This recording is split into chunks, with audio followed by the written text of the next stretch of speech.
La rentrée est là. Une rentrée qui se déroule dans un contexte perturbé et qui peut paraître anxiogène, déprimant, en tous les cas facteur d'incertitude, d'insécurité et d'émotions intenses. Comment se projeter dans ce monde où vérité, mensonges et manipulations en tout genre s'entremêlent et nous éclatent à la figure jusqu'à nous faire perdre notre discernement et notre sens commun? Comment en sommes-nous arrivés là? À quel sein se vouer? Allons-nous nous soumettre ou nous rebeller? Accepter ou résister?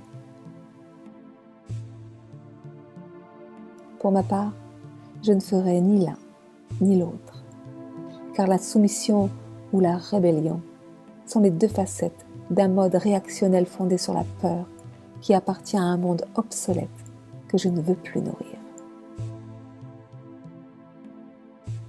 Je ne suis plus dupe et je vois bien que tous les événements qui se déroulent aujourd'hui ne sont que le fruit du paradigme patriarcal dans lequel nous vivons depuis des millénaires et que nous avons profondément corporalisé en nous-mêmes.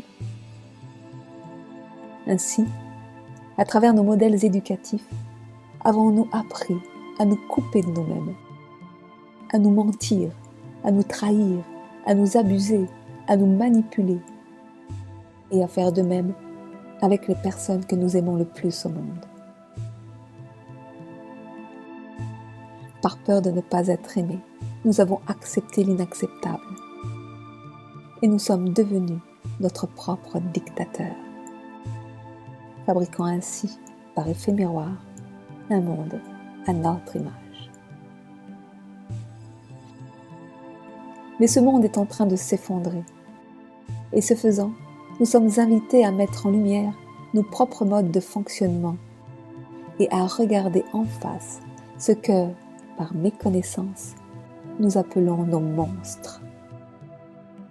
Mais ces parts dites monstrueuses et inacceptables ne sont rien d'autre que les blessures de notre enfant intérieur. Et elles portent en elles des qualités, des ressources et des énergies créatrices qui ne demandent qu'à être libérées et épanouies dans notre vie au profit d'un monde nouveau.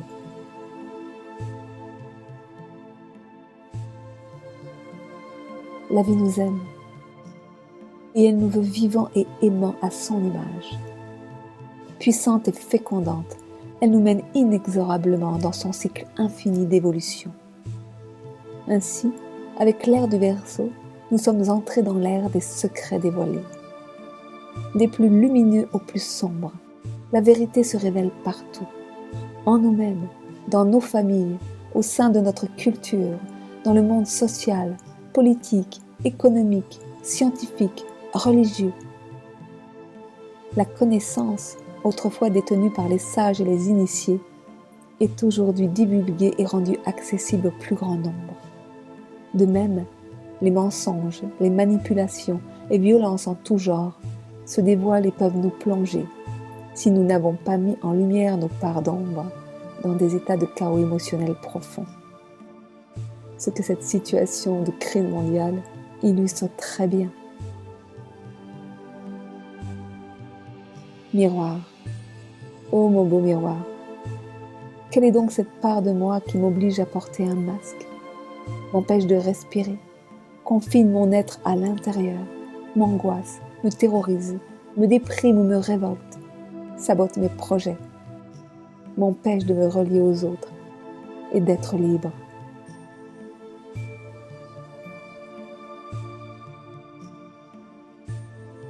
Personnellement, je vis cette crise mondiale comme un présent et une opportunité de profonde mutation. Je me sens appelée à prendre le temps, de m'ancrer encore plus fermement dans une conscience d'amour, de vérité et de coopération avec moi-même. De prendre la totale responsabilité de tout ce que je suis, et seulement ce que je suis. De ne plus déléguer ni mon pouvoir, ni mon désir, ni mon bonheur à des conditions extérieures. De me fier à mon ressenti, à faire preuve de discernement et obéir à ma guidance intérieure.